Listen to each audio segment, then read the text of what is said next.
हरे कृष्ण. आपल्या सगळ्यांचं स्वागत आहे भक्तिशास्त्री कोर्स मध्ये. आपण स्टडी करत आहोत श्रीमद भगवद्गीता जशी तशी अध्याय नंबर 18. तर आपण दुसऱ्या सेक्शन मध्ये आहोत, तिसऱ्या सेक्शन मध्ये. आपण पहिल्या सेक्शन मध्ये श्लोक नंबर 1 ते 12 मध्ये बघितलं होतं कर्मयोग, आणि त्याच्यात अभ्यास केला होता की संन्यास श्रेष्ठ आहे की त्याग श्रेष्ठ आहे. तर संन्यास म्हणजे या जगाचा त्याग करून संसारातून बाहेर निघून जाणे, आणि त्याग म्हणजे संसारात राहून अनासक्त भावनेने ईश्वराची सेवा करणे, समाजाची सेवा करणे, सगळ्यांची सेवा करणे. राईट, स्पेशली ईश्वराची सेवा करणे, त्याला श्रेष्ठ मानलं गेलेलं आहे. कारण त्याग आपण करू शकत नाही. वस्तू आपल्या सगळं सोबत राहणारच आहेत, हे शरीर आपल्या सोबत राहणार आहे. राईट, ते 1 ते 12 मध्ये बघितलं होतं. त्यानंतर श्लोक नंबर 13 ते 17 मध्ये आपण नेक्स्ट सेक्शन स्टडी केलेला आहे. ज्ञानयोग, कर्मयोगाचं ज्ञान पार्ट 1.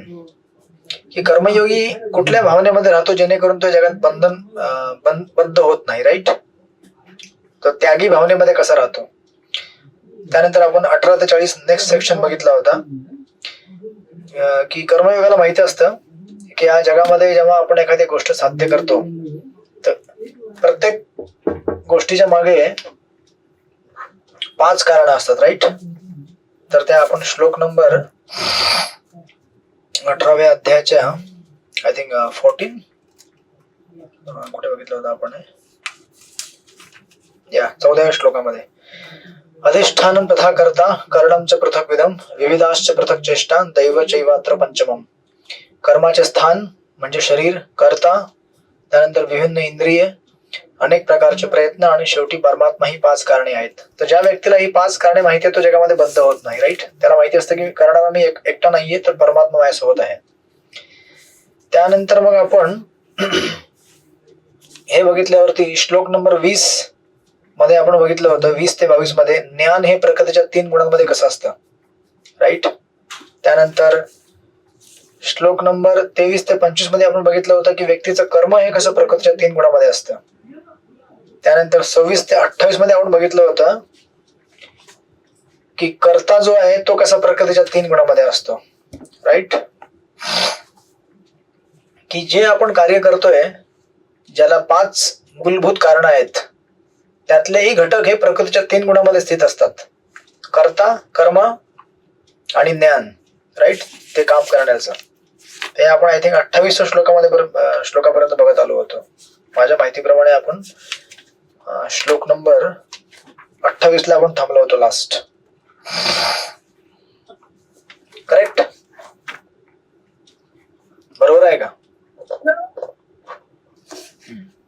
मग त्यानंतर पुढे 29व्या श्लोकापासून मग भगवंत बुद्धी आणि निश्चय याला प्रकृतीच्या 3 गुणांमध्ये विभाजित करायला चालू करतात.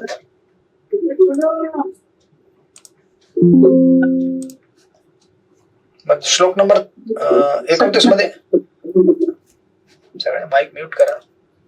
29 मध्ये भगवंत म्हणतात, हे धनंजय, प्रकृतीच्या 3 गुणांनुसार होणारे बुद्धी आणि निश्चय याचे निरनिराळ्या प्रकारचे भेद आता मी तुला तपशीलवार सांगतो ते एक. मग श्लोक नंबर 30 पासून 31 आणि 32 या 3 श्लोकांमध्ये धर्माबद्दल सांगत आहेत की बुद्धीबद्दल सांगत आहेत की बुद्धी तशी प्रकृतीच्या 3 गुणांमध्ये असते. श्लोक नंबर 30 वाचा. प्रीती गोविंद माताजी वाचा श्लोक नंबर 30.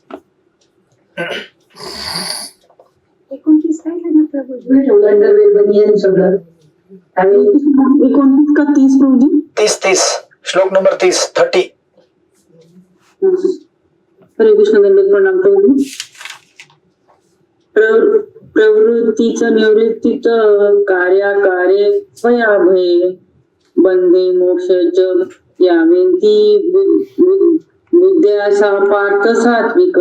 हे पार्थ, ज्या बुद्धीद्वारे मनुष्य प्रवृत्ती आणि निवृत्ती, कार्य आणि अकार्य, भय आणि धृती समजली जाते. भय आणि निर्भय, बंधन आणि मोक्ष यांना जाणतो ती सात्विक बुद्धी होय. हरे कृष्ण. हरे कृष्ण. सगळे आहेत तिथे जिवंत आहेत का सगळे? हरे कृष्ण. आहेत. तर बुद्धी जी आहे त्याचं 3 गुणांच्या विभागामध्ये पहिली बुद्धी दिलेली आहे सात्विक बुद्धी, राईट. सात्विक बुद्धीची लक्षणं आहेत. प्रवृत्ती आणि निवृत्ती म्हणजे काय करावं आणि काय करू नये, राईट. कोणती कृती केली पाहिजे, कोणती कृती नाही केली पाहिजे, दॅट इज प्रवृत्ती निवृत्ती. हे कोणाला कळतं? जो व्यक्ती सत्वगुणामध्ये स्थित आहे. कार्य अकार्य, कुठल्या कृती मला केल्या पाहिजेत, कुठल्या कृती मला टाळल्या पाहिजेत, राईट. सो प्रवृत्ती निवृत्ती it is more in terms of inclinations आणि कार्य अकार्य in more in terms of actions. किंवा त्याला असं म्हणू शकतो, प्रवृत्ती निवृत्ती जनरल इन्क्लिनेशन्स, कार्य अकार्य स्पेसिफिक इन्क्लिनेशन्स. म्हणजे तुम्हाला कन्फ्युज व्हायचं नसेल, सिंपल भाषेमध्ये काय करावं काय करू नये, राईट. व्यक्तीने काय करू नये काय करावे हे त्याला कळतं जर तो सत्वगुणामध्ये असेल. म्हणून ते इंग्रजीमध्ये एक म्हण आहे, fools rush in where angels fear to tread. Fools म्हणजे काय? तुम्ही ते पावसाळ्यानंतर तुम्ही पावसाळ्यामध्ये पण बघितलं असेल ना, ज्योतीमध्ये ते दीपमध्ये ते पाखरू उडत उडत येतात, बघितलं ना घरामध्ये, आणि उडत उडत येऊन आपला जीव देऊन टाकतात. मग काजवा नाही, काजवा वेगळा, पतंग. बस उत्तर भेटलं. हरे कृष्ण. काजवा म्हणजे तो रात्री चमकतो तो वेगळा माताजी, तो लाईट दाखवतो अशी चमचम चमकतो तो काजवा. आणि पतंग म्हणजे वेगळा, जो लाईट मध्ये किंवा एखाद्या आपण दिवा पेटवला असेल त्या दिव्यामध्ये येतो, तो सरळ त्याच्यामध्ये येतो. मग आता त्याला माहिती असतं का की नसतं की आपण इथे गेल्यावरती मरणार? माहिती नसतं म्हणून मरतो, राईट. पण माहित का पडत नाही? कारण एवढा आकर्षित होतो त्या लाईट पासून, जरी माहित असेल तरी पण तो आपलं आकर्षण थांबवू शकत नाही, राईट. हरे कृष्ण. अंगणवाडी, बालवाडी सगळं मला आठवतं इथं आल्यावरती. मग त्याला म्हटलं जातं fools rush in where angels fear to tread. ज्या प्रकारे या जगामध्ये आपल्याला माहिती असतं की आपण पाप कर्म केल्याने आपल्याला कष्ट होणार आहेत, राईट. तरी पण मनुष्याची जेव्हा विवेक बुद्धी हरली जाते मायेद्वारे, स्पेशली राजसिक आणि तामसिक जीवनामुळे, तेव्हा त्याची सात्विक बुद्धी नष्ट होते. तेव्हा तो व्यक्ती अशा क्रियांकडे आकर्षित होतो ज्या क्रियांनी त्याचं अस्तित्व नष्ट होईल, राईट. म्हणून बघा आता आजकाल कसं सोसायटीमध्ये लोक काय म्हणतात, मोठ्या मोठ्या पार्टीमध्ये गेल्यावरती जेवढे कमी कपडे घातले तेवढे भारी लय भारी छान वाटतात, छान. आणि तेवढे ते कपडे जास्त महागडे असतात. म्हणजे ह्या लोकांना माहित नसतं की अशा प्रकारचे कपडे घातल्याने पुढच्या योनीमध्ये आपले सगळे कपडे गायब होऊन जातील आणि आपण एक झाड बनू, उन्हामध्ये, पावसामध्ये, सर्दीमध्ये, 365 जे काय लाईफ टाईम असेल ते असंच आपल्याला उघडं राहावं लागेल. याची त्यांना जाण नसते, राईट. म्हणून त्याला म्हटलेलं आहे इथे 30व्या श्लोकामध्ये, बंध मोक्षमच्या या व्यक्ती बुद्धीसा पार्थ सात्विकी. अशा प्रकारची बंधनातून मुक्त होणारी त्यांना हे नसते, बुद्धी प्राप्त झालेली असते सात्विक लोकांना, राईट. म्हणून असं म्हटलं जातं की डिस्क्रिमिनेशन जे आहे, डिस्क्रिमिनेशन म्हणजे विवेक. बघा 2 गोष्टी असतात. डिस्क्रिमिनेशन म्हणजे विवेक बुद्धी, म्हणजे आपल्याला विवेक करता आला पाहिजे की माझ्याकरता हे चांगलं आहे आणि हे वाईट आहे. म्हणून बऱ्याचदा म्हटलं जातं की नुसती शालेय बुद्धी असण्याने मनुष्य बुद्धिमान नसतो. शाळा, शिक्षण, कॉलेज तुम्ही सगळं शिकला असाल, ही बुद्धी नव्हे. हे उदर भरण्याकरता आपण पाठांतर केलेला आपला अभ्यासक्रम आहे. हरे कृष्ण. पण वास्तविक विवेक बुद्धी आपल्याला जेव्हा प्राप्त होईल तेव्हा ईश्वराची कृपा, आपल्याला भक्तांची कृपा प्राप्त झाली समजून घ्यावं. त्याच्याकरता शिक्षण पाहिजे, राईट. आणि बऱ्याचशा आजकालच्या आध्यात्मिक ज्या संस्था आहेत आजकाल त्याच्यामध्ये शिक्षणच दिलं जात नाही. लोकांना काय वाटतं, अरे मैं इस मंदिर में गया, ये इधर गया, बहुत अच्छा लगा, मुझे शांत लगा, वाह आनंद लगा, मुझे आनंद लगा. अरे आनंद लगा, लेकिन आगे क्या? क्योंकि आनंद आपका कभी भी डिस्टर्ब हो सकता है. तुमचा आनंद डिस्टर्ब होतो कधी इस्कॉन टेम्पल आल्यावरती? नाही होत. असं कसं नाही होणार? तुम्ही मंदिरामध्ये आलात आणि प्रसादच्या लाईनीमध्ये लागलात आणि तुमची लाईन येईपर्यंत, नंबर येईपर्यंत प्रसाद समाप्त. हरे कृष्ण. अभी उसके बहुत सारे कारण हो सकते हैं कि आप लास्ट में क्यों लाइन में आए या जो भी है. आणि स्पेशली जर तुम्ही सेवेकरी असाल आणि सेवा करून मग शेवटला प्रसाद घ्यायला गेलात प्रसाद, मग तुम्ही असे बघत राहता त्याच्याकडे, भांड्याकडे प्रसादाच्या. हरे कृष्ण. सब शांती भंग हो गई, हो सकती है ना मग, राईट. म्हणून त्याला एज्युकेशन पाहिजे, शिक्षण पाहिजे की आपण इथे कशा करता आलोय, का आलोय. ठीक है, प्रसाद खत्म हो गया है तो क्या करना है अभी? कुछ नहीं करना है. किचन किधर है? चला कुकर काढा. किती लोक उरलेत? 10 लोक उरलेत. चला पटकन भात घाला बरं त्याच्यामध्ये, थोडस त्याला जिरं फोडणी मारून एक शॉर्टकट खिचडी बनवून टाका, काय असेल ते वॉटेवर. मग तोपर्यंत व्यक्ती शांतपणे बसून राहतो. अच्छा, आणि मग प्रसादामध्ये जर तिकडे 5, 6, 7, 8 आयटम होते, सगळे संपले आणि आता काय खायला आपल्याला भेटते? खिचडी. ते पण खिचडी कशी? सुकी सुकी खिचडी, त्यात भाजी बिजी तर भेटणार नाही रात्रीची एवढी तुम्हाला आता कुठे. लिटरली आम्ही एकदा अशी बनवली होती इकडे खोपोलीमध्ये. सगळे काहीतरी फेस्टिवल होता आणि सगळा प्रसाद संपला आणि शेवटचे आमचे सगळे सेवेकरी लोक जे होते ते उरले होते. अभि क्या करना है? मग एक माताजी पटकन घरी गेल्या, त्यांनी कुकर लावला आणि त्यांच्या घरातून मंदिर आमचं काहीतरी 15 मिनिटाच्या अंतरावरती होतं.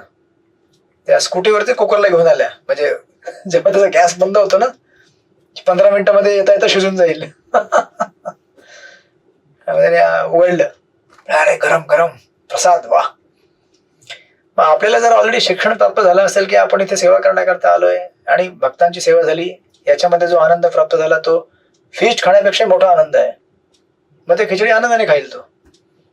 आणि ज्याला शिक्षण ते प्राप्त झालं नाहीये की मी आध्यात्मिक संस्थेमध्ये आलेलो आहे, इथे कशा करता आलेलो आहे, मग तो 10 वेळा शिवाय देत राहील खाताना पण, काय हे खिचडीच खायला आलो का इथे आम्ही. सो म्हणून एज्युकेशन इज व्हेरी इम्पॉर्टंट. आणि बऱ्याचशा संस्थांमध्ये शिक्षण दिलं जात नाही ऍक्च्युली, अनफॉर्च्युनेटली.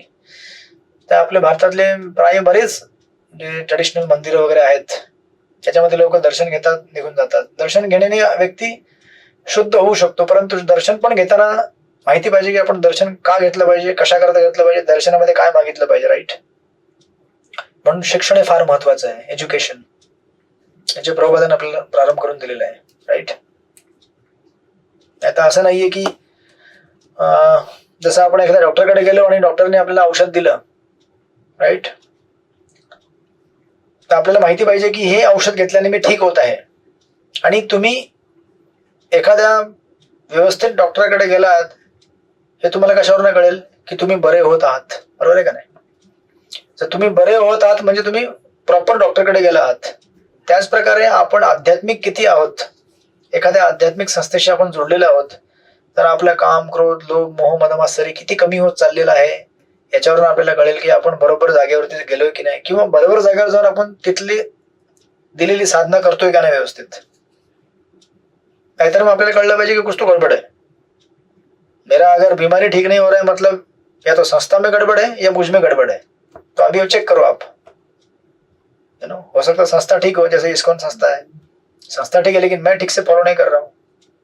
म्हणून बरेच लोक काय करतात ना की आध्यात्मिक आपलं जे मन आहे ना ते म्हणतात कि मेरा मन शांत हो गया मतलब मैं आध्यात्मिक हो गया. ऐसा नहीं होता है, क्योंकि मन का शांति कभी भी भंग हो सकता है. जब तक आपको हार्ट का शांति नहीं मिलेगा, पीस, कारण हृदयाची शांती शाश्वत असते, मनाची शांती शाश्वत नसते. मनाची शांती या जगामध्ये कधीही भंग होऊ शकते. जसं तुम्हाला ते उदाहरण दिलं प्रसादाचं.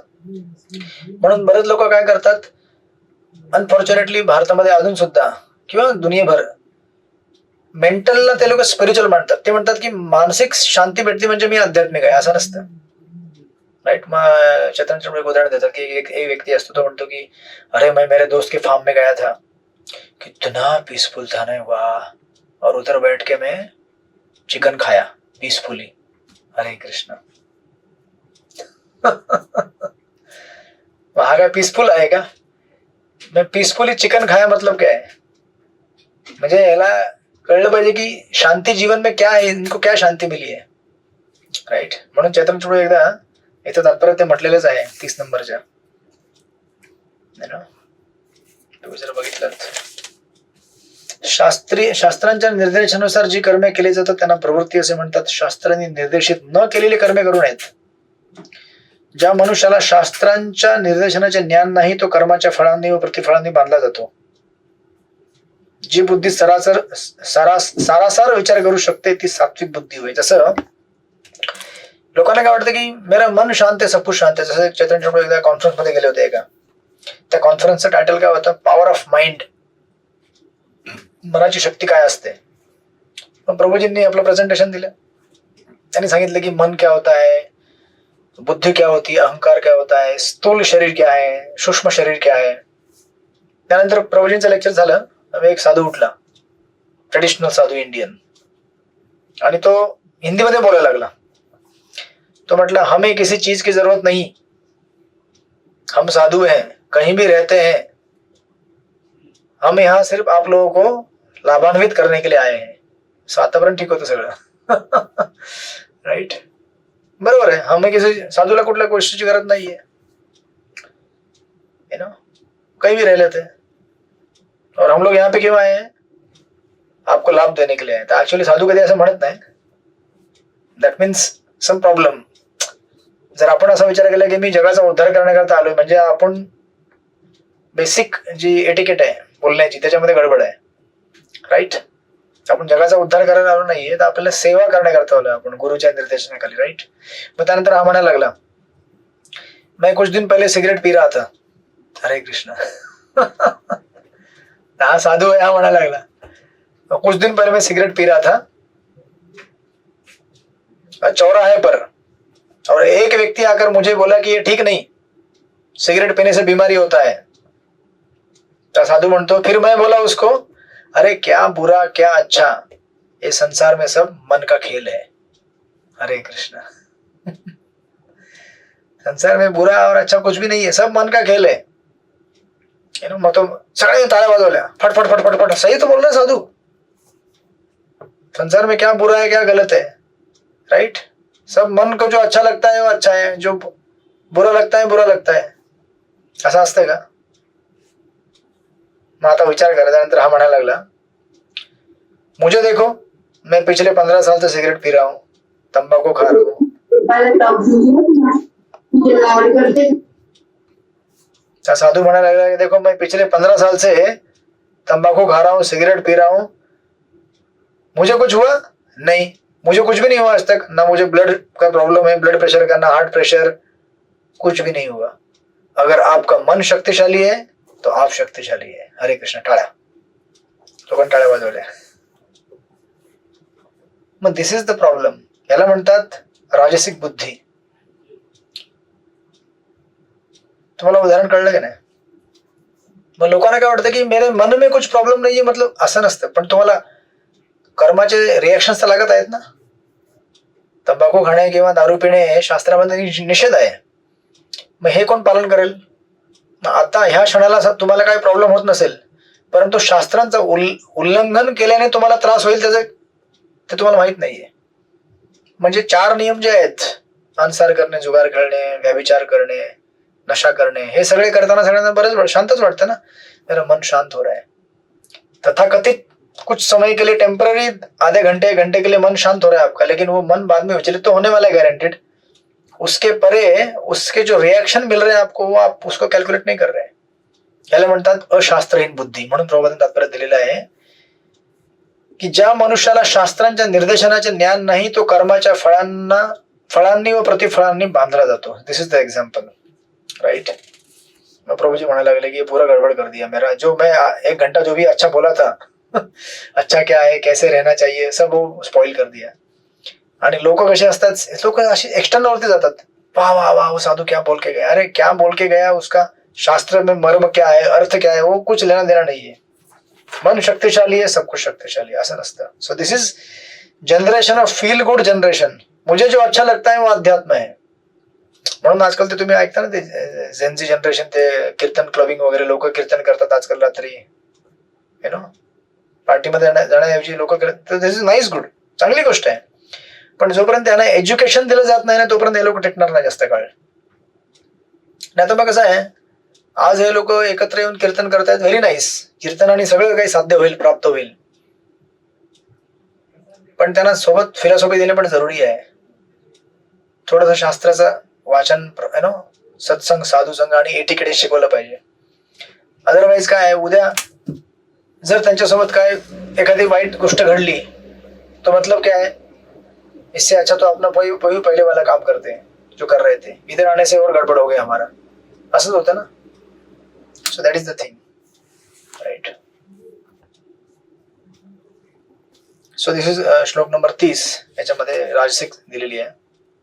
त्यानंतर मग पुढे 31व्या मध्ये म्हटलेलं आहे राजसिक बुद्धी. वाचा श्लोक नंबर 31. वसंत देशमुख वाचा श्लोक नंबर 31.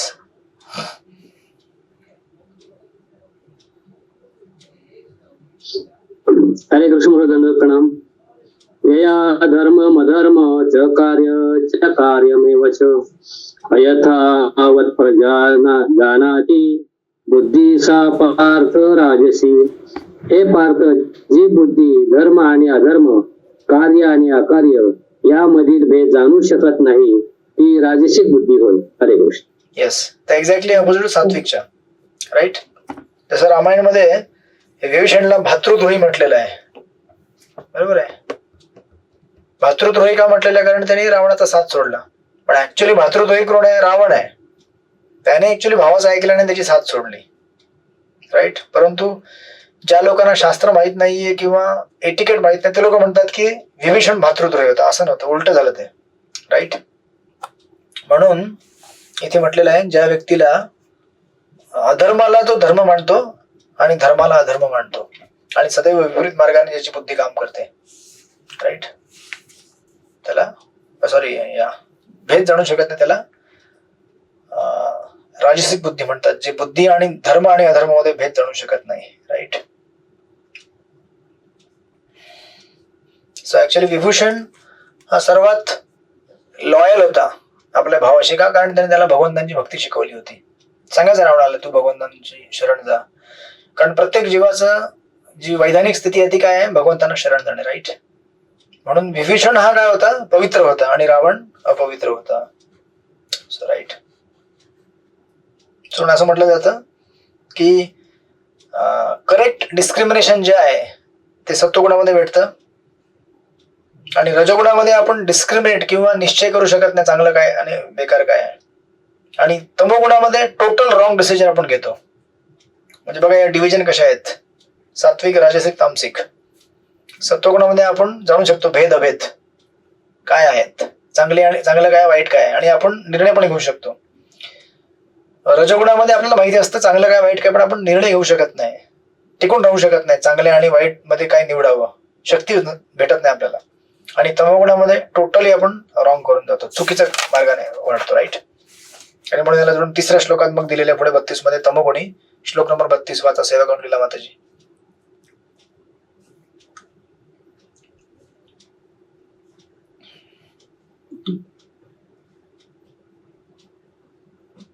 अधर्मं धर्मम् इति या मन्यते तमसावृता सर्वार्थान् विपरीतांच बुद्धीचा पार्थ तामसी. भ्रम आणि अधिकाराच्या प्रभावामुळे जी बुद्धी धर्माला अधर्म व अधर्माला धर्म समजते आणि सदैव विपरीत मार्गाने कार्य करते, ती बुद्धी म्हणजे तामसिक बुद्धी होय. हरे कृष्णा. दंडवत प्रणाम करो. प्रभुपाद येतात, तामसिक बुद्धी सदैव विपरीत रूपाने कार्य करते. जो यथार्थ धर्म नाही त्या धर्माचा तो स्वीकार करते व यथार्थ धर्माचा धिक्कार करते.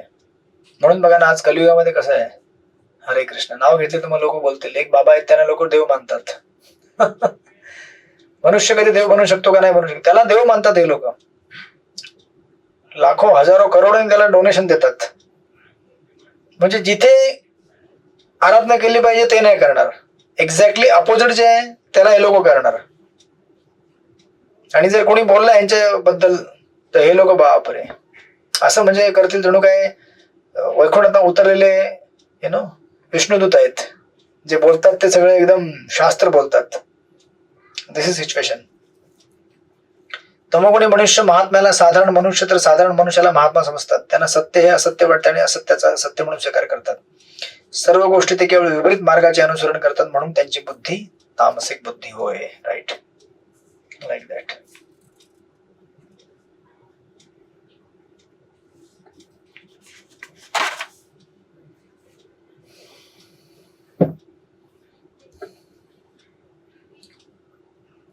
म्हणून त्याला असं म्हटलं जातं इथे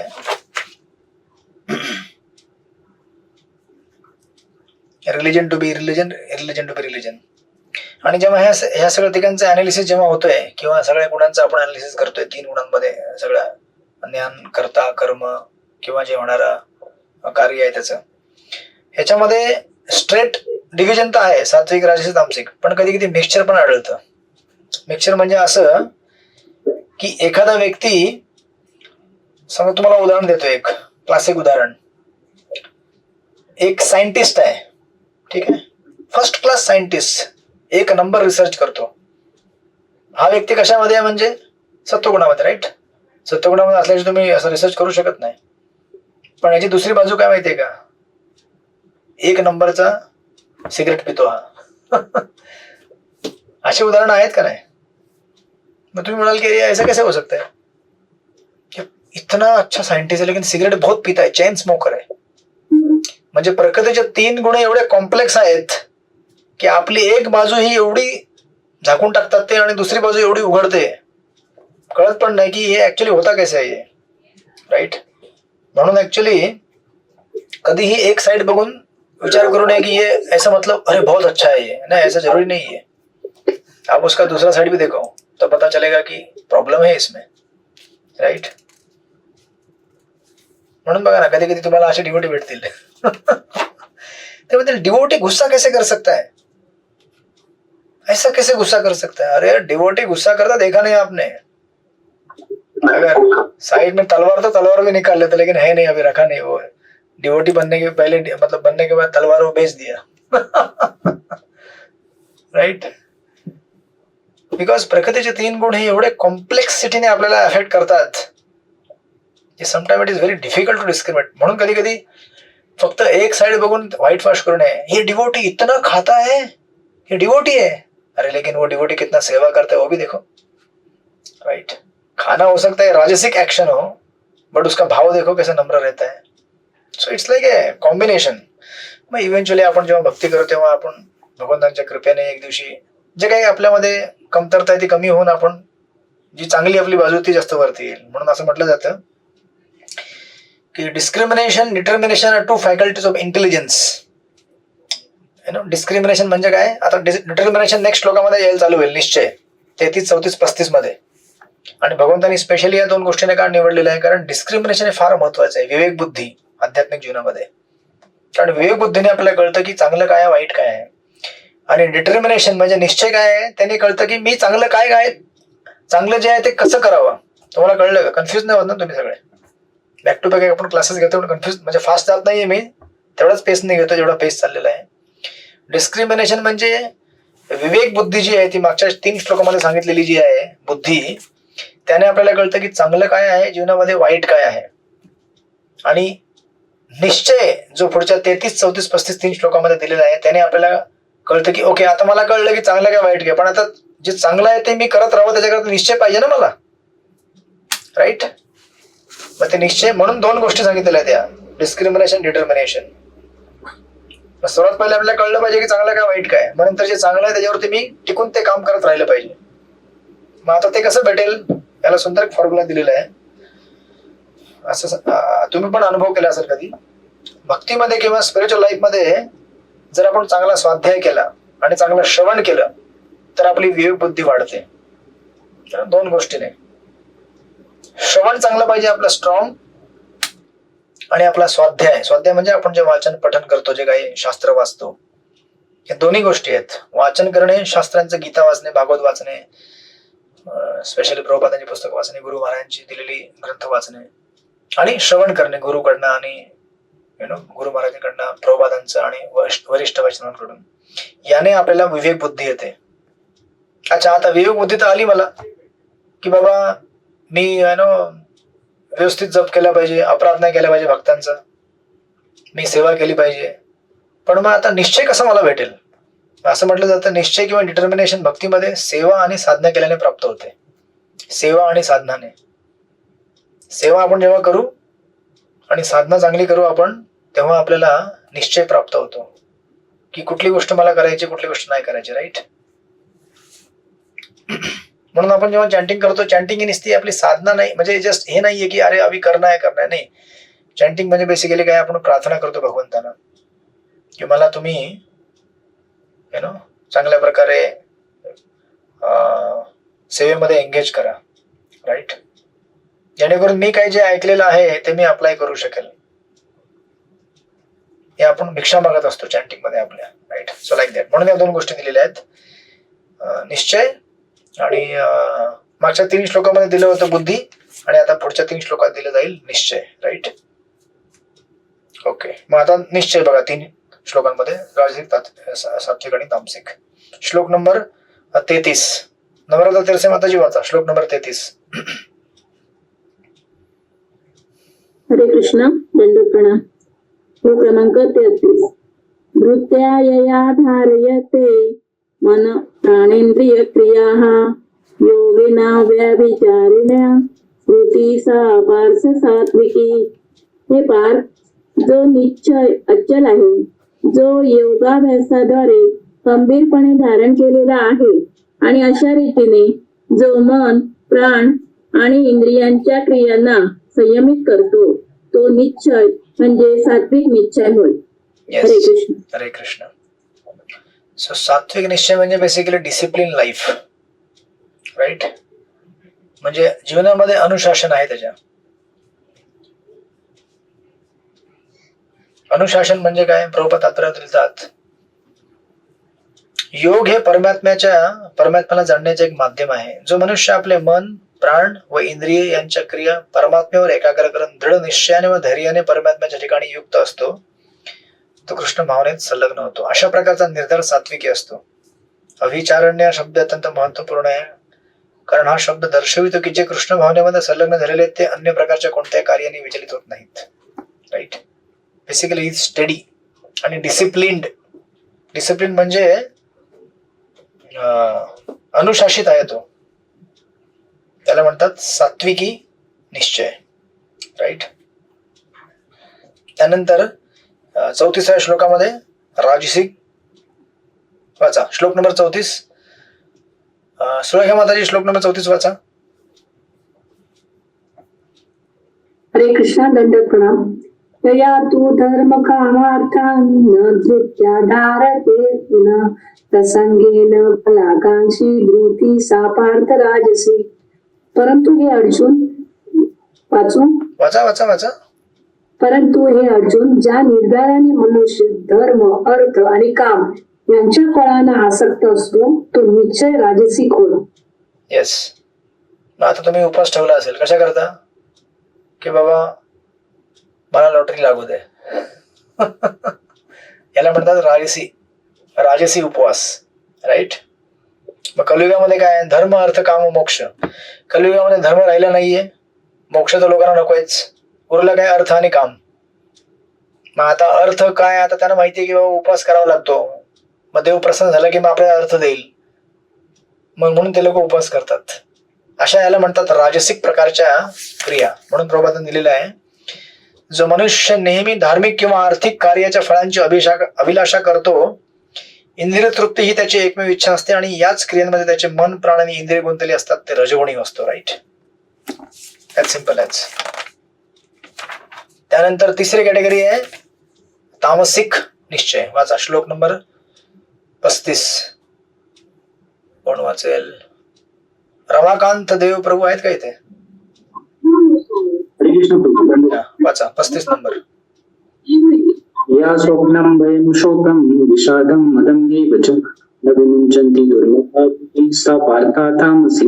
हे पार्थ, जी दृढी स्वप्न, भय, शोक, विषाद आणि मोहाच्या पलीकडे होऊ शकत नाही, ती दुर्गती म्हणजेच तामसी वृत्ती होईल. येस, प्रभुपाद लिहितात यावरून असा निष्कर्ष काढू नये की सत्वगुणी मनुष्याला स्वप्ने पडत नाहीत. ठीक आहे, आपण त्या तत्वाला नंतर जाऊ. पण आपण खालच्या एक गोष्टीमध्ये तिसऱ्या लाईनमध्ये वाचा, जे अतिनिद्रा व भौतिक वस्तूंचा उपभोग घेण्याचा अहंभाव टाळू शकत नाही आणि जे भौतिक प्रकृतीवरती प्रभुत्व गाजवण्याचे सदैव स्वप्न पाहत असतात आणि ज्याप्रमाणे त्यांचे मन, प्राण आणि इंद्रिय गुंतलेली असतात त्या मनुष्याची धृती तामसिक समजली जाते. त्याला म्हणतात डे ड्रीमिंग, दिवसा स्वप्न बघणे. ना जसं लहान आम्ही असं जो क्रिकेट खेळायला आपल्या शाळेत जायचो ना, तर रस्त्यात जाताना मी असंच माझ्या हातामध्ये बॅट आहे, मी आता छक्का मारला आणि वर्ल्ड कप जिंकला, हरिबोल. हरिबोल नाही बोलायचं तेव्हा, त्याला म्हणतात डे ड्रीमिंग. नेहमी स्वप्न बघत बसणे, काम काय करायचं नाही, नुसतं स्वप्न बघत राहायचं है ना. जसं प्रभुपाद एक उदाहरण देतात, एक काय होता, कुंभार होता, कुंभार नाही सॉरी, एक व्यक्ती होता, काय त्याचं काय होतं उदाहरण, त्याच्याकडे काहीतरी दूध थोडं त्याला भेटलं होतं, तर त्यांनी ते दूध घेतलं एका मटक्यामध्ये आणि विकायला चालला होता कुठेतरी. तर तो विचार करत होता की ये मटके में दूध है, जाताना डे ड्रीमिंग म्हणतात त्याला, अभी इसमें से मैं ये दूध है, ये दूध मैं इसको इतना बेचूंगा तो इसमें इतना पैसा आएगा, फिर मैं और दूध लूंगा और एक मटका होगा, और फिर एक दूध बेचूंगा और मटका आएगा, ऐसे बहुत सारा दूध आएगा. आणि तो असाच विचार करत होता, फिर मेरा बिझनेस एक्सपांड करूंगा, ये करूंगा वो करूंगा, ते स्वप्न चालू होतं. और अगर मेरी पत्नी मेरी बात नहीं सुनेगी तो मैं उसको ऐसे मारूंगा, आणि तो मडक्याला मारतो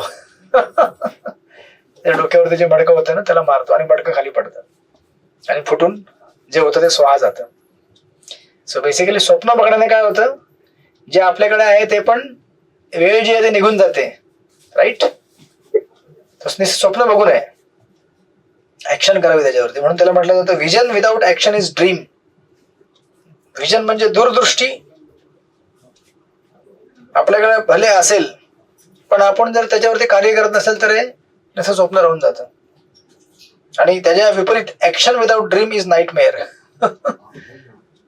ऍक्शन आहे परंतु कशा करता आहे माहित नाही, नुसतं करायचं म्हणून करायचं काम, याने काय होतं, आपलं जीवन उद्ध्वस्त होऊन जातं, right. Like that. So specially ही जी कॅटेगरी आहे, तिसरी कॅटेगरी 35व्या श्लोकामध्ये राजसिक निश्चय, याने आजच्या युगामध्ये लोकांना जास्तीत जास्त पीडित केलेलं, राईट. कारण बघा ना, बरेच लोक याच्यामध्येच असतात नेहमी. कुठलाही काम म्हणजे बिना उद्देश, म्हणजे माझा फायदा होत नसेल तर मी करणारच नाही. अगदी शेजाऱ्याला काय कोणी सांगितलं थोडी मदत कर, नाही त्यात काय फायदा होत नाहीये मला, मी कशाला करू. म्हणजे लोकांची मनोवृत्ती एवढी स्वार्थ चित्ताची झालेली आहे की मला जोपर्यंत काय लाभ होत नाही मी कुठलंही कर्म करणार नाही, असं नसतं आयुष्यामध्ये, right. So that leads to depression, तणाव. आणि स्पेशली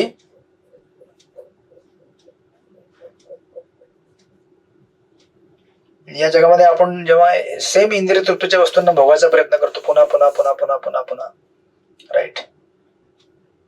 आणि पुन्हा पुन्हा ते भोगून काय करत असतो, आपण फ्रस्ट्रेट होत असतो. पण आपल्याकडे ऑप्शन नाहीये ना.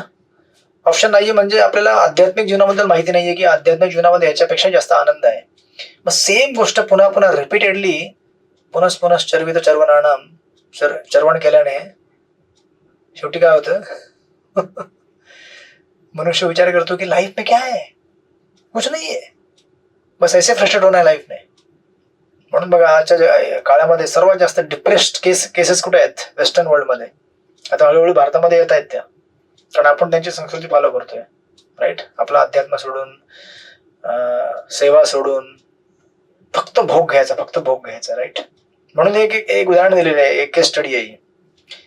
पहिले आपल्या भारतामध्ये तुम्ही बघितलं असेल ना, आजकाल तर संख्या कमी झालेली आहे, पण पहिले भरपूर शेतकरी आत्महत्या करायचे, राईट.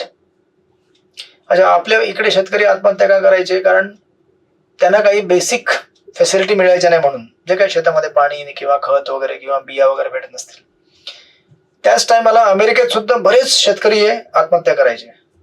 तुम्ही म्हणाल की अरे असं कसं होतंय, आपल्याकडे शेतकरी आत्महत्या करतात ते तर आम्हाला समजतंय, पण त्यांच्याकडे त्यांना सगळं काही भेटलेलं आहे, मग ते लोक आत्महत्या का करतात? मग जेव्हा ते अनालिसिस त्यांनी सर्वे केलं तेव्हा त्यांना कळलं ऍक्च्युली कधी त्याला इंग्लिशमध्ये असं म्हणतात, lot of to live with little to live for. म्हणजे माझ्याकडे एवढं काही आहे पण मला माहित नाही ते कशा करताय, मी जगू तरी कशा करता. म्हणजे तुम्ही जर आजच हे 10-15 वर्षापूर्वीचं अनालिसिस आहे, आता तुम्ही बघायला गेला तेवढी सिच्युएशन एवढी बिकट आहे. त्यांच्याकडे मुलं जेव्हा 14-15 वर्षाची होतात ना, तेव्हा त्या मुलांनी सगळं काही बघितलेलं असतं, करून झालं त्यांचं असतं जगात, जे एक 40 वर्षाच्या वयापर्यंत मनुष्याला बघायचं असतं पूर्ण जग. म्हणजे त्याला गाडी, घोडा, कपडे, गर्लफ्रेंड, बॉयफ्रेंड सगळं त्याचं झालेलं आहे. म्हणजे हे लिटरली 15 वर्षानंतर ते लोक वानप्रस्थ किंवा संन्यास घ्यायला रेडी आहेत. मग आता विचार करा, ज्याच्या जीवनामध्ये मग आता एक्साइटमेंट काय उरली?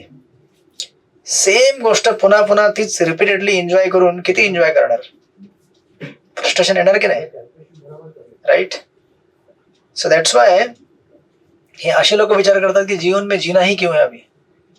म्हणून हा प्रश्न तुम्ही विचारला पाहिजे कधी की सेम लोक जर लोग कहते हैं कि इंडिया में कुछ लोग सुसाइड करते हैं या फिर एशियन कंट्रीज में लोग सुसाइड करते हैं, अमेरिका में भी करते हैं सुसाइड, फिर वो लोग क्यों करते हैं सुसाइड और उधर ज्यादा संख्या है सुसाइड करने वालों की? क्यों? क्योंकि यहाँ पे समझो किसी को कुछ मिल नहीं रहा है इसलिए सुसाइड करते से फॉर एग्जाम्पल, लेकिन उधर तो सबको मिल रहा है फिर भी क्यों करते सुसाइड? क्योंकि मिलना सब कुछ नहीं होता है ना. मिलने के बाद जीवन का उद्देश्य हमें पता चलना चाहिए कि किस लिए हम जीना है, किस लिए रहना है. Right. So that is the reason. That's how. ह्या सगळ्याला उपाय काय आहे? ह्या सगळ्याला उपाय आहे आपल्याला भक्ती करता किंवा भगवंताच्या सेवा करता किंवा वैष्णवांच्या सेवेकरता जीवन जगलं पाहिजे. तेव्हा मग आपल्याला जीवनामध्ये कधी निराशा येणार नाही. राईट.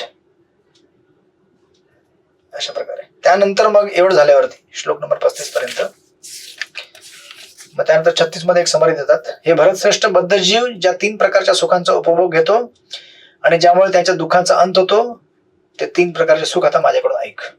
ठीक आहे. मग आता भगवंतांनी हा लास्ट हे आहे सेक्शन आहे. मग यानंतर मग 40 पर्यंत संपल्यावरती नवीन सेक्शन चालू होईल. ठीक आहे. ह्याला आपण पूर्ण करणार आहोत. अजून 15 मिनिटं आहेत, आपण पूर्ण करू 15 मिनिटांमध्ये. बघा प्रॉपर तात्पर्य देतात. 36 नंबरच्या तात्पर्यामध्ये लिहित आहेत. बद्ध जीव भौतिक सुखाचा पुन्हा पुन्हा उपभोग घ्यायचा प्रयत्न करीत असतो. याप्रमाणे तो पुन्हा पुन्हा चरवित चरवण करीत असतो. परंतु कधी कधी असा उपभोग घेत असताना एखाद्या महात्म्याचा सत्संग लाभल्यामुळे तो भवबंधनातून मुक्त होतो. दुसऱ्या शब्दात सांगायचे तर बद्ध जीव हा सदैव कोणत्या तरी प्रकारच्या इंद्रिय तृप्तीत गुंतलेला असतो. जेव्हा सत्संगामुळे तो जाणतो की त्याच गोष्टी पुनरावृत्ती होत आहे आणि मग जेव्हा त्याची मूळ कृष्ण भावना जागृत होते तेव्हा तो अशा पुन्हा पुन्हा होणाऱ्या तथाकथित सुखापासून मुक्त होतो. राईट. आता ह्या सुखाची पण एक व्याख्या आहे भौतिक जगातल्या 3 स्टेजेस मध्ये. राईट. आता वाचा श्लोक नंबर 37. कुठल्या सुखाची म्हणजे सुख आध्यात्मिक असेल किंवा भौतिक कुठले, त्याला आपण 3 कॅटेगरीमध्ये वाटू शकतो. श्लोक नंबर 37 वाचा. कोण वाचेल? हा वाचा वाचा वाचा. 37 वाचा. हरे कृष्ण. हरे कृष्ण. सर्वांना दंडवत प्रणाम. यत्यदग्रे विषमिव परिमाणे मृतोपमं तत्सुखं सात्विकं प्रोक्तम् आत्मबुद्धी प्रसादजम्. जे आरंभी विषासमान प्रतीत होते परंतु शेवटी अमृत तुल्य असते आणि जे मनुष्याच्या ठिकाणी स्वरूप साक्षात्काराची जागृती करते त्या सुखाला सात्विक सुख म्हटले आहे. हरे कृष्ण. येस. हरे कृष्ण. काय म्हटलेलं आहे? यतत अग्रे म्हणजे प्रारंभी काय असेल ते विष असेल, परंतु शेवटला काय होईल? ते अमृत तुल्य होईल. राईट. अमृतोपम. आणि नंतर काय म्हटलं? तत्सुखम सात्विकम प्रोक्तम. अशा प्रकारचे सुख आहे ते सात्विक सुख आहे. आता मला उदाहरण द्या. जे सुरुवातीला विष असतं नंतर अमृत होतं. हरे कृष्ण.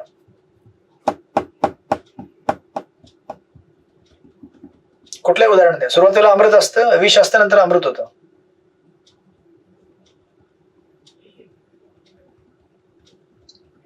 ब्रह्ममुहूर्ताला उठून चांटिंग करणे. हा हरे कृष्ण, स्पेशली हिवाळ्यामध्ये, राईट. बाकी टाइम तर आहेतच, पण स्पेशली ह्या टायमाला आता जेव्हा आता थंडी पडत चाललेली आहे. आजच झाली ना ओणम षष्ठी, आज थंडी चालू झाली ऑफिशियली. प्रारंभ मुंबईत चालू झाली नाही अजून, तुमच्याकडे चालू झालेली आहे. मग असं वाटतं थंडी, सुख मिल रहा है अभी यार, इस सुख को त्याग के कौन विष पिएगा वो. भले गरम पाणी पण आंघोळ घाला, पण थंडी वाजतेच ना. थंडीमध्ये गरम पाणी पण थंडच वाटतं. पण जर हे तुम्ही जर सहन केलं विष अगोदर 4, 4:30, 5 वाजता, आणि जर तुम्ही 2 तास हरे कृष्ण कृष्ण कृष्ण हरे हरे, हरे राम राम राम हरे हरे, मग सकाळी 8-9 वाजता कसं वाटतं? वाव. 2 प्रकारचे सुख असतात. एक असतं चॅन्टिंग पुरा हो गया. So this is one level of happiness. दिनभर आज मुक्त हो गया. ऍक्च्युली आपल्याला चॅन्टिंग पासून मुक्त व्हायचं नाहीये. पण ठीक है, चला. भगवान म्हणतात चलो आज का कोटा पूरा करने, अभी कल के लिए, ठीक है. एंटिसिपेशन अभी नेक्स्ट डे करना है, इस एंटिसिपेशन से आज पूरा हो गया. सेकंड लेवलचा आनंद कसा आहे की आपण कसं आहे ना की असा एवढा चांगला एनर्जी डोसा सकाळी घेतला आता की दिवसभर आपल्याला एनर्जी सप्लाय होत राहणार आहे. फुल डे दिवसभर आपल्याला एनर्जी भेटत राहणार आहे. बॅटरी चार्ज केल्या ना सकाळी सकाळी, राईट.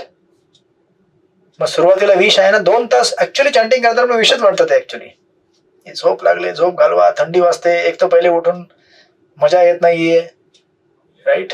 पण जर आपण ते सहन केलं तर इव्हेंच्युअली आपल्याला अमृताचा अनुभव येईल, राईट. मग आता उद्याचा अमृताचा अनुभव उद्या येईल, आजचा झाला पूर्ण दिवस, राईट. आणि ह्याला स्पेशली काय म्हटलेलं आहे, याला असं म्हटलेलं आहे शास्त्रामध्ये, त्याला म्हणतात अभ्यासात रमते यत्र. अभ्यासात रमते यत्र म्हणजे प्रभुपाद तात्पर्यामध्ये लिहितात, आत्मसाक्षात्काराचा अभ्यास करीत असताना,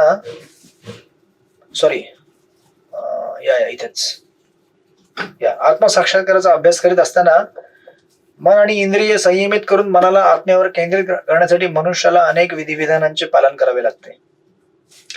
ही सर्व विधिविधाने अत्यंत कठीण व विषाप्रमाणे कटू असतात. तथापि अशा विधिविधानांचे पालन करण्यात जर मनुष्य यशस्वी झाला आणि दिव्य स्तरावर स्थित झाला तर तो खरे अमृतपान करण्यास प्रारंभ करतो. आणि ह्याला कसं आहे, ह्याला म्हणतात आध्यात्मिक सुख जे असतं ते प्रॅक्टिस केल्याने प्राप्त होतं. प्रॅक्टिस म्हणजे काय? अभ्यासात म्हणजे अभ्यास केला पाहिजे आपण, राईट. जोपर्यंत आपण अभ्यास करत नाही, स्पेशली विश्वनाथ ठाकूर मागच्या श्लोकाला 36व्या श्लोकाला आणि या 37 श्लोकाला या दोघांना कंबाईन करून म्हणतात. ते म्हणतात की हे आनंद जे आहे ते आपल्याला अभ्यास केल्याने प्राप्त होतं.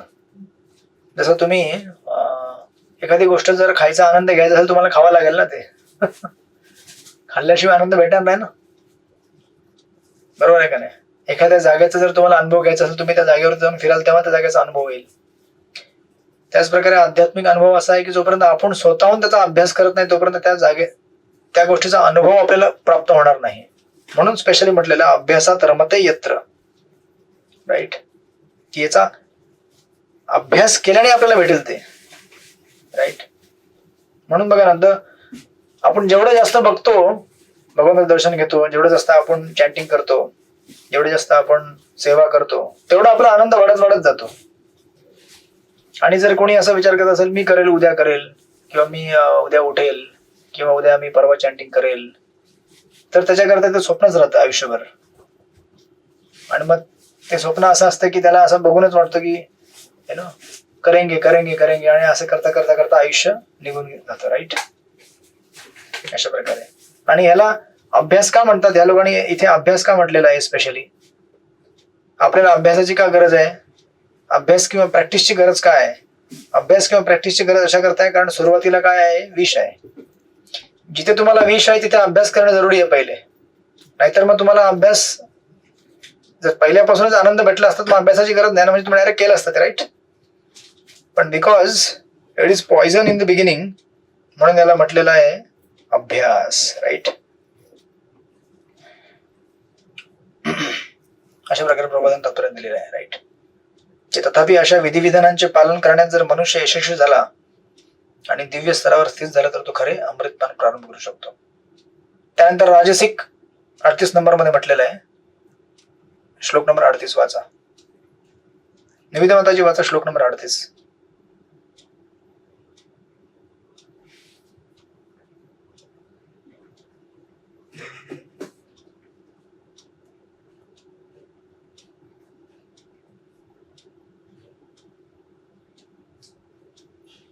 तुमचा आवाज येत नाही. हरी बोल. ठीक आहे, काहीतरी प्रॉब्लेम आहे. No problem. प्रीती गोविंद माताजी तुम्ही वाचा. हरे कृष्ण प्रभू.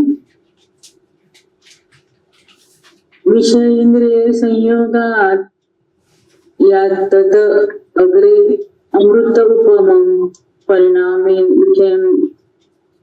विषयमृव तत सुखम राजमं स्मृतलवम. इंद्रियाचा विषयांशी संयोग झाल्याने प्राप्त होणारे सुख जे प्रारंभी अमृतासारखे भासते परंतु शेवटी ते विषाप्रमाणे असते त्या सुखाला राजसिक सुख म्हटले जाते. Yes, exactly opposite. जे पहिले तुम्हाला विष वाटतं सत्वगुणामध्ये, त्यानंतर अमृत वाटतं, आणि इथे जे प्रारंभी अमृत वाटतं परंतु शेवटला काय आहे ते विषाप्रमाणे आहे, त्याला राजसिक सुख असं म्हटलं जाते. प्रॉपर तात्पर्यामध्ये उदाहरण देतात. एखादा युवक जेव्हा युवतीला भेटतो तेव्हा त्याची इंद्रिय त्या युवतीला पाहण्यास, तिला स्पर्श करण्यास, तिच्याशी संग करण्यास त्याला प्रवृत्त करतात. प्रारंभी हे सर्व इंद्रियांना फार सुखदायक वाटते, परंतु शेवटी किंवा काही कालांतराने सर्व विषाप्रमाणे होते. राईट. कारण ते विभक्त होतात किंवा एकमेकांपासून घटस्फोट घेतात. या गोष्टी शोक, दुःख इत्यादी गोष्टीस कारणीभूत ठरतात. असे सुख हे नेहमी राजसिक असते. इंद्रिय आणि इंद्रिय विषय यांच्या संयोगापासून प्राप्त होणारे सुख हे सदैव दुःखास कारणीभूत ठरते. म्हणून असे सुख कोणत्याही प्रकारे टाळले पाहिजे. म्हणून बघा, गीतेच्या अगोदरच्या अध्यायांमध्ये सुद्धा आपण बघितलेलं आहे, यही संस्पर्शच्या भोगा दुःख येणे होते अद्यंत म्हणतात कोणते न ते शुरमते बुध. राईट. म्हणून स्पेशली आपल्याला जर या गोष्टी, आणि जर तुम्ही पुढे गेलात 39 मध्ये, नंतर तामसिक येईल. आपल्याकडे आहे अजून 5 मिनिटं, पूर्ण करू आपण. पण स्पेशली ह्या गोष्टीतनं आपल्याला जर बाहेर पडायचं असेल तर आपल्याला अभ्यास करणे फार जरुरी आहे. स्पेशली अध्यात्माचा अभ्यास. राईट. कारण विश्वनाथ ठाकूर यांनी जसं म्हटलेलं आहे मागच्या श्लोकामध्ये, ते म्हणतात की I will tell you about that happiness in which you can delight by practice. मी तुम्हाला अशा आनंदाबद्दल सांगेन ज्याच्यामध्ये तू स्वाद घेशील प्रॅक्टिस केल्याने. राईट. आणि प्रॅक्टिस का करायची गरज आहे? कारण आध्यात्मिक जे सुख आहे ते सुरुवातीला आपल्याला विष लागणारच, गॅरंटेड. राईट. जसं डॉक्टर तुम्हाला औषध देतं, पहिले कडूच लागतं ना, पण ते कडू औषध आपल्याला इव्हेंच्युअली काय करतं, चांगलं बनवतं. ते आपल्याला सहन करायला शिकलं पाहिजे. राईट. मग आता आपल्याकरता भक्तीमध्ये बऱ्याच गोष्टी कडू असतात. काय कडू असतात? जसं सकाळी उठणे, जसं माताजीने सांगितलं, की आणि उशिरा जागणं काय वाटतं आपल्याला? अमृत वाटतं. नाही. स्पेशली गप्पा मारायला रात्रीचा टाइम आहे, सर्वात असं वाटतं की अरे रात को 2 बजे तक गप्पे मारते रहे. अरे तुला माहितीये तिकडे काय झालं, आणि तिथे काय झालं, आणि तिथे काय झालं, तुला माहितीये. अरे मला काहीच माहित नाही, आता झोपू दे. सर्वात खतरनाक गोष्टी रात्री चालू होतात, स्पेशली गॉसिप्स.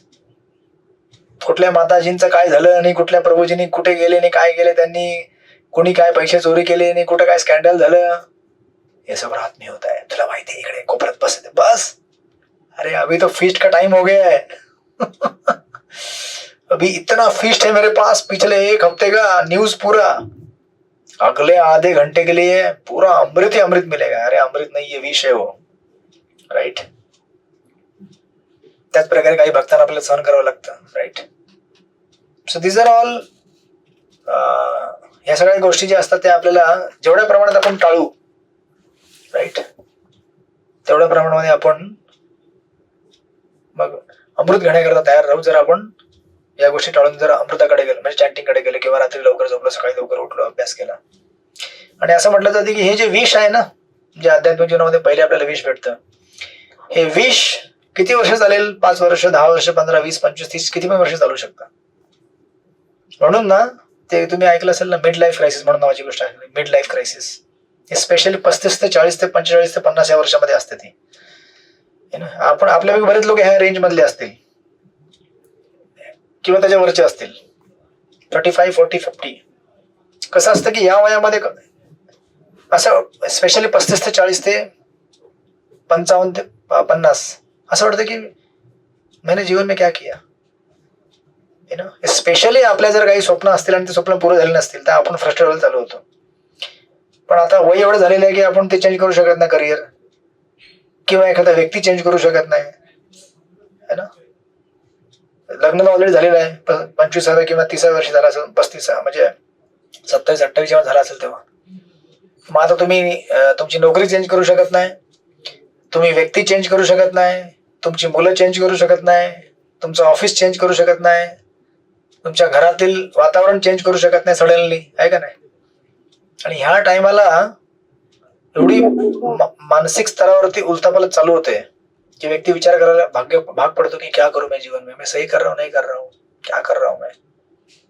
या टायमाला जर आपली साधना चांगली नसेल स्पेशली स्पिरिच्युअल साधना आपलं श्रवण स्ट्रॉंग नसेल मग स्पिरिच्युअल लाईफ मध्ये डावाडोल होणं हे गॅरंटीड आहे. राईट. ही ह्युमन सायकोलॉजी आहे. त्यामुळे या टायमाला जर आपण स्पेशली म्हणजे जे मी ऐकलेलं आहे एक तर आपली साधना चांगली असावी आणि आपण प्रिचिंग करावा स्ट्रॉंग. जेवढं आपल्याला माहिती आहे ना प्रचार करत जावा. कारण प्रचार करल्याने जो आनंद प्राप्त होतो ना त्याच्यापेक्षा मोठा आनंद कुठलाच नाहीये. आय मीन टू से की प्रचार करून आपण लोकांना हेच शिकवतो की सेवा करावी. राईट. सेवेमध्ये सर्वात मोठा आनंद आहे. मग आता प्रचार पण आपली सेवा ह्या स्टेजला आपली सेवा आहे प्रचार करणे. कारण आता तुम्ही ज्या स्टेजला आता तुम्ही भक्तीमधलं सगळं काही जाणून घेतलेलं आहे. भक्तिशास्त्री तुमची झाली आता तुम्हाला आता परिपूर्ण ज्ञान आहे काय करावं काय करू नये. या टायमाला आपण काय केलं पाहिजे चांगला जोरदार प्रचार केला पाहिजे आपण. राईट. आणि हा प्रचार जसं तुम्ही वाढत जाल आणि त्याच्याकडे जास्त हे करत द्याल है ना ध्यान द्याल कि आपल्याला मग कळतं की ओके बाकी जिंदगी में कुछ सफल हुआ नहीं हुआ कोई बात नहीं, कृष्ण के बारे में बताने से जो सेटिस्फैक्शन मिलता है ना that's a different kind of satisfaction. Right. त्याने आपलं मग स्पिरिच्युअल जे काय असेल आध्यात्मिक बॅलन्स करून जातं स्पेशली ह्या स्टेजला. म्हणून इंद्रद्युम्न महाराज यांना एकदा याने आपण क्लोज करू 1-2-3 महिने उदाहरणाने. इंद्रद्युम्न महाराज यांना एकदा एअरपोर्टला प्रभुपाद जेव्हा लँड झाले होते तेव्हा प्रभुपादांची एक सुटकेस बॅग होती ती हरवली होती कुठेतरी फ्लाईट मध्ये येताना कुठेतरी मिसप्लेस झाली. महाराजांनी सांगितले की तुम जाके बॅग ढूंढ के लेके आओ. राईट. आणि जोपर्यंत महाराज बॅग शोधून आले तोपर्यंत इथे प्रभुपादांचं वेलकम झालं कीर्तन झालं प्रसाद सगळा संपला. राईट. कसं वाटलं असं विचार करा तुम्ही. आणि मग ती बॅग घेऊन गेले प्रभुपादांकडे आणि प्रभुपाद म्हटले इंद्रद्युम्न अभी यहाँ पे इस दुनिया में होना तो तकलीफ बहुत है ना. महाराजांना माहिती प्रभुपादांना माहिती होतं की बिचारा बॅग शोधून आला तोपर्यंत प्रसाद संपलं कीर्तन संपलं सगळं झालं. ते म्हटले अभी इस दुनिया में जब तक होना तब तक तकलीफ है लेकिन जब आप उधर जाओगे ना मैं आपको ऊपर लेके जाऊंगा ना बहुत आध्यात्मिक जगत में वहां कोई दुख नहीं होगा आनंदी आनंद होगा. मग तेव्हा ते शांत झाले. आणि इंद्रद्युम्न महाराजांनी आपल्या प्रवचनांमध्ये जिथे जिथे प्रभुपादांचा मेमोरियल जिथे केलेलं आहे तिथे म्हणतात की जब जब मैं वो याद करता हूं ना तो मेरा सारा दुख समाप्त हो जाता है. जितना भी कष्ट हुआ किसी ने कुछ बोल दिया मैं रिलॅक्स हो जाता हूँ. राईट. म्हणून लक्षात ठेवा की आपण सगळे भविष्यामध्ये जगत असतो ऍक्च्युली बघायला गेलं तर वर्तमानामध्ये जगायला पाहिजे पण बोलते ना उम्मीद पे दुनिया कायम होती है. म्हणून इव्हन ॲज अ डिव्होटी सध्या एक साधक म्हणून आपल्याला काय आनंद नाहीये ऍक्च्युली बघायला गेलं तर. सकाळी उठले जप करणे लोकांच्या शिव्या खाणे बाहेर मार्केटमध्ये आणि घराला सांभाळणे याच्यामध्ये काय एक साधकाला आनंद काय स्ट्रगल करत करत जपा करणे. पण त्याने लक्षात ठेवलं पाहिजे की आज जो मुझे दुख हो रहा है ये कल सुख में परिवर्तित होगा, क्योंकि ये मैं या श्लोकाला विसरायला नाही पाहिजे, स्पेशली श्लोक नंबर 35ला 37ला. जे आरंभी विष समान प्रतीत होते शेवटी अमृत तुल्य असते. शेवटी काय, इव्हन प्रक्रियेमध्ये सुद्धा आपल्याला आनंद भेटत आहे आणि इव्हेंच्युअली आनंद भेटणारच आहे, राईट. सात्विक आनंद, लाईक दॅट. सो ऍक्च्युली कसं आहे की पॉइझन म्हणून पॉइझन नाहीये ऍक्च्युली बघायला गेलं तर. आता सध्या आपली साधना ही पॉइझन नाहीये. पॉइझन काय आहे की आपलं मन पॉइझन आहे. आपलं मन, आपली बुद्धी किंवा आपले विचार, जे आपण संस्कार घेतले होते भौतिक जगात ते, हे आपली सध्या पॉइझन आहे आता, राईट. म्हणून आपण मनामध्ये एकच ठेवायचं की मुझे सेवा करना है, कठीनाई कितना है मैं करते जाऊंगा, राईट. म्हणून त्याला असं म्हटलं जातं की devotee has to be not pleasure searching but pleasure service searching. आपण ऍक्च्युली आनंद शोधला नाही पाहिजे, सेवा शोधली पाहिजे, कारण सेवेमध्येच आनंद असतो, राईट. अल्टिमेटली आपल्याला काय करायचं आहे, सेवा करायची आहे.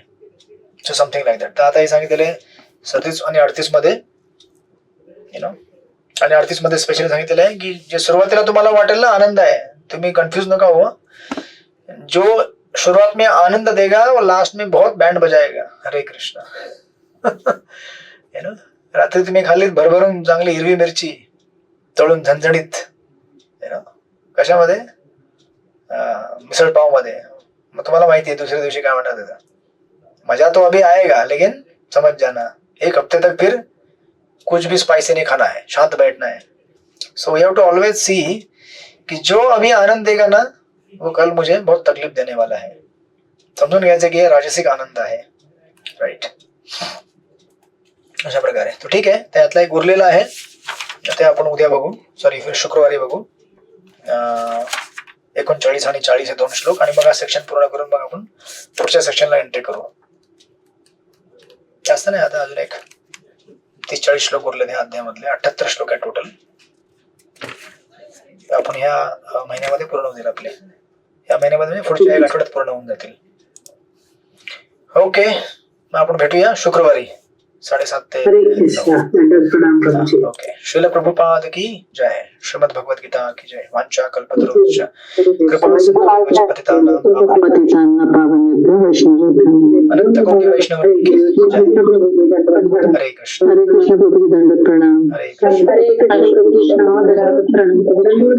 सगळ्यांना. हरे कृष्ण. हरे कृष्ण. हरे कृष्ण दंडवत प्रणाम. हरे कृष्ण दंडवत प्रणाम प्रभुजी. हरे कृष्ण.